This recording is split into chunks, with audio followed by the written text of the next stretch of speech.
Okay, today someone asked me what's on my mind. Of course, what exactly do you think should be on my mind this time around? I mean, other than the NLC declared nationwide strike in response to the violent assault of the NLC President, Ajaero, meted out on him in Imo State last week. And this was my view on this as a guest speaker on a radio program last week. Just watch. All right, let me bring to the microphone Mr. Chinese Esang. Chinese Esang is a blogger, is also a socio-political analyst based here in Uyo, the Akwa Ibom State capital. Good morning, Chinese. Happy Wednesday. Good morning, Big Sam. Happy Wednesday to you and to all listeners. Okay, welcome on board. And we also have Akanimo Samson. Akanimo Samson is the editor-in-chief, Southern Examiner newspapers, is also popularly known as the chief press. Good morning, Akanimo. Good morning, sir. The way you are looking at him as if you are hearing him for the very first time. All right, gentlemen, let's go straight to the issues at hand. What exactly is bothering us as Nigerians or as Akwa Ibom? If you ask me what is bothering me, 1001 things. But what stood out this morning was the report that on Tuesday next week, Nigerian Labour Congress, in fact, organized labor, had said they are going to shut down the entire nation. And many people started asking questions. Why would Labour want to shut down our nation? And, when they were explaining it away yesterday after their extraordinary meeting in Abuja, they said that the treatment meted to the NLC President, and in Owerri, Mike Ajaero, was not funny at all, and which was directly supervised by the Commissioner of Police in that state. Thank God that the IGP has removed that Commissioner of Police now, preparing for the election on Saturday. But then, Labour says because the Imo State government and the police have refused to apologize to the Nigerian Labour Congress, and the federal government has refused to toe the line of all the agreements they had, well, they need to shut down the entire nation. Anyway, for me, I would say the last comment that you just made would be the sole reason why they should go on strike. Not necessarily because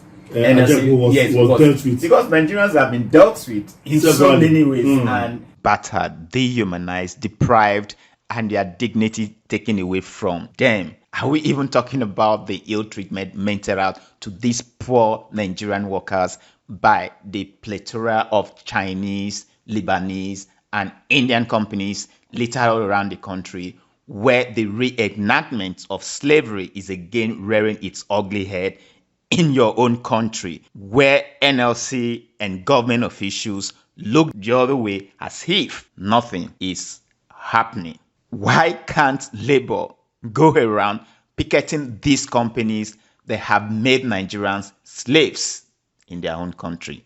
Now, because NLC President has been physically rough-handled by the same political thugs that have continued to undermine our nascent democracy, suddenly workers must down tools. So all of a sudden, it has touched one of them.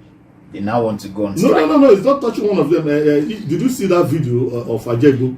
Yes, I don't know where I saw his face, how swollen it was. Imagine if it was you. Yeah. No, but of course, I'm not saying that. We have only seen the physical picture. We don't know the pains. I understand. Inherent pains that man will have gone through. I understand perfectly well. See, the issue is that perfectly well. But the point I'm making is this: I am by no means saying that the assault on Ajaero is justified. In fact, government should investigate this assault and bring those culpable to book. I am just saying that the NLC should use its platform, the labor institution, to fight for the greater good of Nigerians, because Nigeria is greater and bigger than an individual. And sometimes I ask, why do you think the former, NLC president, what's that his name? The former governor. Adams Oshimole, yeah, the former governor of Edo State. What brought him to limelight? Other than its activism in labor after the exit of Adams Oshimole. What do we have now? What caliber of labor presidents or NLC president do we have now? Most people are even saying the most labor president now, they are more or less like lame dogs. They don't do anything. They can't do anything. As a former president of NLC, as a worker in the Senate, I don't pretend about the fact that my first constituency, my permanent constituency, is Labour. I can be removed as chairman of APC as I was removed, but I couldn't have been removed as a labourer. I remain Labour in heart and Labour in views and Labour in my aspirations. I will expect that even as we speak now, that the issues that will appeal to me will be the fact that as we speak, we have states that are not paying 30,000. And those states are not being mobilized to go on strike. The federal government had granted 35,000 naira increase, right? And those discussions were supposed to be for and on behalf of not only the federal government, but on behalf of all workers in Nigeria, including those employed by local governments and state governments. And the additional revenue accruing from the withdrawal of subsidy trickles out to the states and to the local government. Now, I will wish that somebody at the NLC recognize that the hunger in the stomach of federal employees is not any worse than the hunger in the stomach of those state employees, not those local government employees. If these are the issues on the table, even as a senator, I will publicly support any action against any government that think that we should lament away our hunger and why the people do what they do. Unfortunately, this strike is not about those issues. So my own is this: I'm not saying that it should have been battered the way it is, but they shouldn't use that as an excuse to go to strike. I know wanted to say something. The thing is that when you say Nigerians have been battered, just yesterday I just attempted, okay, let me even buy. There was no fuel. I mean, there was no light anywhere around my territory yesterday. And sometimes I ask, what did they even go to Imo State to do? I mean, we have off-cycle elections, Imo State, Kogi State, and of course Bayelsa State. So why did the NLC chairman choose to go to Imo State for what? I mean, I'm sure these other states are also owing backlog of salaries for the workers. It is not just in Imo State. So why the choice of Imo State? Imo State is not the unknown gunmen and seem to be running amok in Imo State.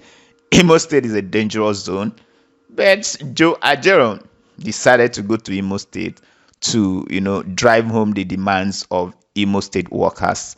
What about the demands for Kogi State workers? What about the demand for Bayelsa State workers? But he chose to go to Imo State. Strike is no longer as potent as it used to be. So why continue to use strike? There could be other ways. I know government sometimes would only want to listen when there's an industrial action. But I just feel that it's already becoming, of course, the NLC strength over the years has considerably diminished. So why continue to use strike? Because you embark on strike, what happens? Ordinary Nigerians are the ones that suffer. Because all these big men that you think are maybe behind what is really going on in this country, they've stockpiled their homes with food items. They have fuel, they have diesel, and they won't even feel it because the Nigerian masses, they'll go through a whole lot of hurt that period, a whole lot of hunger that period. Don't get me wrong, I have said it that I am not in support of the assault on the NLC president, and I ask this, does it make sense to make the whole nation of over 200 million people suffer because of an injury to an individual? Does it make sense? Every time labor and government strike, the ordinary people are always at the receiving end. Just like they say, when two elephants fight, it is the grass that gets brutalized. So that is what I'm just venting. And I said in the program that we're actually not practicing democracy, because if democracy were to be of the people, for the people, and by the people, then of course you would see in a state like, I'll take Imo State here for example. Imo State is about 6 million. The population of Imo State is about 6 million. And how many people actually came out to vote? I mean, the percentage of people that came out to vote, it's less than 10%. 10% of the entire population, and we call that democracy. The percentage of those that actually voted for the winner, Hope Uzodinma, as the governor of the state, is less than 8% of the people. So, and then we call this democracy. How is that democracy? 6 million in a state, less than 1 million coming out to vote, and you call that is democracy. Democracy is of the people. Which people? Which people? For the people. For which people? By the people. By which people? I don't know. I'm just asking this question because voters' apathy will continue to thrive, because the citizens feel disenfranchised, feel disillusioned, feel that their vote would not count, feel that even if they go out there, it is meaningless, it's never going to reflect what they want. So why do they have to go? Why? I mean, for example, why do I have to go to vote? I understand the fact that it's my civic responsibility to go and, vote and elect someone that can lead me, represent me. I was having a chat with someone a couple of days ago and like, okay, I am from a local government and they say someone is representing my local government. The person stays in Abuja, hardly ever comes to the local government. How is that person representing me? So you can see this whole democracy thing is a big sham. I mean, if you ask me, the moment these guys get there, they just make themselves demigod. You can't even approach them. You can't even see them. You have whatever issue you have in your constituency, they're never there to address these things. They keep on getting the constituency allowance. They never use them for the purpose for which this constituency allowance was statutorily allocated to them. They don't do that. So who do they actually represent? So that's the the pulse of the people. That's what is accounting for the high voters' apathy in this country. And until something is done that will trickle down the dividends of democracy to the ordinary people, voters' apathy will continue to be high and high and high. And are we even talking about voter suppression? If you listen to my program today, you will see that I talk so much about voter suppression. I mean, layers and layers of hurdles to make it very difficult for people to come out to vote. Militarize the whole place as if we are running military autocracy so that voters are intimidated to come out just to suppress votes. These are the gimmicks. These are the tricks these politicians use. So when shall we in this country go to vote and just go home and sleep, knowing that the process itself will take care of the system? So that is where I'm going to draw the curtain for today. Thank you for always finding time to watch my video. If you like the content of this video, please give it a thumbs up. Strike on that notification bell so that you get to be notified whenever I, upload a content like this. Leave your comment down below and do not forget to subscribe to this channel. Stay awesome. See you pretty soon. And remember the words of Aristotle.